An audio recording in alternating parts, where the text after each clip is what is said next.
नमस्कार, साहित्य जगत में आप सभी का स्वागत है। आज हम रसखान कवि के सवैयों के आधार पर प्रश्नों का अध्ययन करने जा रहे हैं। यह प्रश्न भाग 2 है, यानी इसका एक वीडियो मैं पहले बना चुकी हूँ। तो आइए प्रश्न का अध्ययन करते हैं। आज का हमारा प्रश्न है, रसखान कवि का अभिव्यक्ति पक्ष, जिसे हम भाषा शैली भी कहते हैं। तो इस प्रश्न को हम पढ़ने जा रहे हैं। सबसे पहले मैंने यहाँ पर लिखा है भूमिका। भूमिका में हम बताएंगे कि किसी भी काव्य रचना के कला पक्ष पर विचार करने के लिए हमें उसकी भाषा कैसी है, उसकी शैली, काव्य का रूप क्या है, अलंकार, छंद आदि बिंदुओं पर विचार करना होता है। तो इस दृष्टि से जब हम रसखान कवि के काव्य का अध्ययन करते हैं तो उनके अभिव्यक्ति पक्ष की ये निम्नलिखित विशेषताएं हमारे सामने आती हैं, जिनका हम अभी अध्ययन करेंगे। तो सबसे पहली विशेषता मैंने लिखी है काव्य गुण। देखिए, काव्य गुण 3 प्रकार के होते हैं। एक हमारा काव्य गुण होता है ओज, दूसरा है प्रसाद और तीसरा काव्य गुण है माधुर्य। तो ये 3 काव्य गुण होते हैं। अब काव्य गुण क्या काम करते हैं काव्य में? वो रस का उत्कृष्ट करते हैं, उसको उत्कृष्ट रूप प्रदान करते हैं, रस का उत्कर्ष में वो सहायक होते हैं। तो अब रसखान कवि को हम जानते हैं कि वो श्रृंगार और भक्ति भावना से प्रधान उनका काव्य हैं। तो रसों को उत्कृष्ट रूप देने के लिए यहाँ पर रसखान जी ने प्रसाद और माधुर्य गुण का प्रयोग किया है, प्रचुर मात्रा में प्रयोग किया है। ओज गुण का जो प्रभाव है या ओज गुण का प्रयोग जो है उसका अभाव इनके साहित्य में है। तो 2 गुणों का प्रयोग हम कहेंगे, प्रसाद और माधुर्य गुण, क्योंकि ये रस को उत्कर्ष रूप प्रदान करने में सहायता करते हैं। अगला हमारा बिंदु है शब्द शक्ति। देखिए, जैसे गुण 3 प्रकार के होते हैं, शब्द शक्तियाँ भी 3 प्रकार की होती हैं। मैं नाम आपको बता देती हूँ। एक होती है अभिधा शब्द शक्ति, दूसरी होती है लक्षणा शब्द शक्ति और तीसरी जो शब्द शक्ति होती है वो होती है व्यंजना शब्द शक्ति। अब ये शब्द शक्तियाँ आखिर होती क्या हैं? शब्दों के अंदर जो छिपे हुए अर्थ होते हैं उनका बोध कराने वाली जो शक्ति होती है उसे शब्द शक्ति कहते हैं। और ये 3 प्रकार की होती हैं, अभिधा, लक्षणा और व्यंजना। तो रसखान जी ने भी अपनी अभिव्यक्ति को सुरुचिपूर्ण बनाने के लिए तीनों ही शब्द शक्तियों का प्रयोग अपने काव्य में किया है। तो तीनों शब्द शक्तियाँ इनके काव्य में देखने को मिलती हैं। अगला हमारा बिंदु है अलंकार। अलंकार के बारे में अब देखिए, अलंकारों से काव्य की शोभा में वृद्धि होती है, ये हम जानते हैं। अलंकरोति इति अलंकार है, यानी जो अलंकृत करे, सुशोभित करे। तो काव्य को सुशोभित करते हैं, इसीलिए रसखान जी ने अपने काव्य में अलंकारों का प्रयोग किया है। और अलंकारों का जो प्रयोग है वो इनके काव्य में अनायास ही हो गया है, यानी इन्होंने बलपूर्वक अलंकारों को ठूसने का प्रयास नहीं किया, बल्कि स्वाभाविक रूप से ही इनके काव्य में अलंकार आ गए हैं। तो इन्होंने शब्द अलंकार, अर्थ अलंकारों का बड़ा ही सुंदर प्रयोग अपने काव्य में किया है। अनुप्रास अलंकार जो है वो रसखान जी का विशेष प्रिय अलंकार है। और अर्थालंकारों में देखें तो उत्प्रेक्षा अलंकार भी कवि का प्रिय अलंकार रहा है।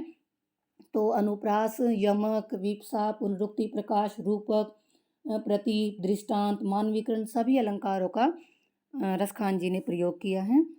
उसके बाद हमारा अगला बिंदु है छंद।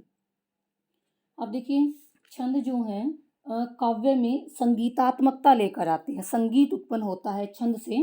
तो काव्य में संगीतात्मकता लाने का कार्य करते हैं छंद। अब रसखान जो हैं कवि, वो प्रेम और श्रृंगार के कवि हैं, इसलिए उन्होंने अपने काव्य में कवित्व छंद का प्रयोग किया है, सवैया छंद का प्रयोग किया है और दोहा छंद का प्रयोग किया है। सवैया छंद तो सवैये मैं बार बार कह रही थी, रसखान के सवैये कि सवैया जो ये छंद है, इस छंद को तो प्रेम और श्रृंगार रस की प्रकृति के अनुकूल माना गया है, उपयुक्त माना गया है। और अगर मैं ये कहूँ कि जैसे गीतों की रचना करने में सूरदास जी को और मीराबाई को सफलता मिली है, उसी प्रकार की सफलता जो है सवैयों का प्रयोग करने के लिए रसखान जी को मिली है। हम यहाँ तक भी कह सकते हैं कि अगर रसखान कवि को सवैयों का राजा अगर हम कहें तो इसमें भी कोई अत्युक्ति, कोई अतिशयोक्ति नहीं होगी। तो छंदों का भी बड़ा ही सुंदर प्रयोग देखने को मिलता है।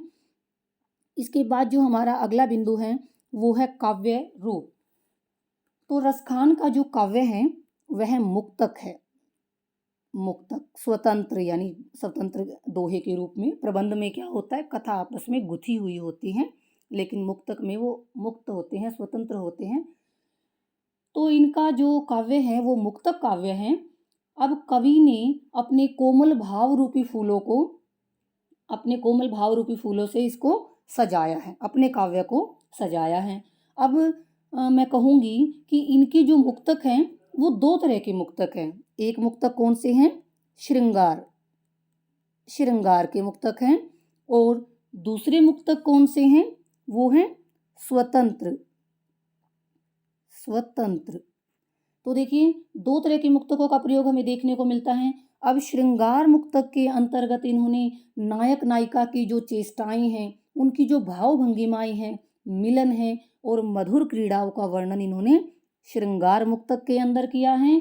और जो स्वतंत्र मुक्तक हैं उसमें कवि ने प्रेम, वात्सल्य, नीति, वीरता आदि से संबंधित मुक्तकों को लिया है। तो काव्य का रूप है इनका मुक्तक। उसके पश्चात हमारा अगला बिंदु है शब्द भंडार। अब रसखान जी की भाषा में जो शब्दों का चयन है वो उपयुक्त हैं और भावों को अभिव्यक्त करने में भी सहायक हैं।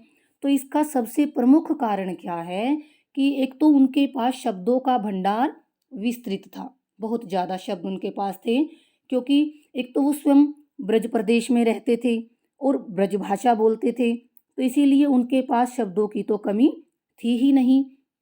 तो हम कहेंगे रसखान जी ने तत्सम, तद्भव, देशज, विदेशज सभी शब्दों का खुलकर प्रयोग किया है। तद्भव, देशज और विदेश शब्दों का प्रयोग ज़्यादा है तत्सम की बजाय। अगला और अंतिम हमारा बिंदु है भाषा शैली।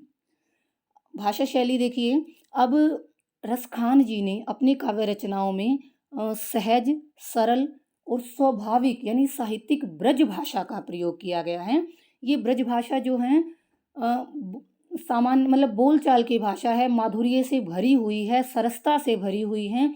उनकी भाषा में किसी प्रकार का भी कोई बनावटीपन नहीं है, भावों के अनुकूल भाषा है और प्रसंगों के भी अनुकूल भाषा, जिसे हम कह सकते हैं कि भावानुकूल है, प्रसंगानुकूल है।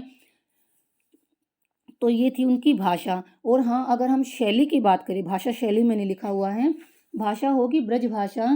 तो अगर हम शैली की बात करते हैं तो रसखान जी ने अपनी अभिव्यक्ति के लिए अनेक शैलियों का भी प्रयोग किया है। जैसे उन्होंने अपने काव्य में आत्मकथात्मक शैली का वर्णन किया है, भावात्मक शैली का वर्णन किया है, वर्णनात्मक शैली का वर्णन किया है, चित्रात्मक शैली का। इन सभी शैलियों का जहाँ जहाँ प्रसंग के अनुसार या आवश्यकता के अनुसार उनको जो जहाँ भी उनको आवश्यकता लगी तो शैलियों का प्रयोग भी उन्होंने किया है। तो ये थे रसखान जी का अभिव्यक्ति पक्ष यानी भाषा शैली के बिंदु। तो निष्कर्ष रूप में हम ये लिखेंगे कि निष्कर्ष रूप में अगर हम कहें तो रसखान जी ने अपनी भाषा में बिना किसी घुमाव फिराव के यानी बिल्कुल सीधे सीधे ढंग से अपनी बात कहने का प्रयास किया है। उन्होंने इस भाषा का प्रयोग करते हुए अपनी अभिव्यक्ति को इतना सरस और सुंदर ढंग से अभिव्यक्त किया है कि उनकी अभिव्यक्ति पढ़ने वाले के मन को भी सहज ही छू लेती हैं।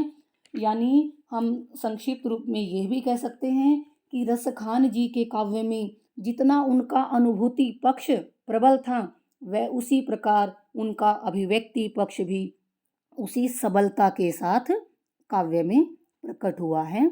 अनुभूति पक्ष अगर प्रबल है तो अभिव्यक्ति पक्ष भी सबलता के साथ आया है। तो ये थी कवि रसखान जी का अभिव्यक्ति पक्ष, जिसे हम भाषा शैली के नाम से भी जानते हैं।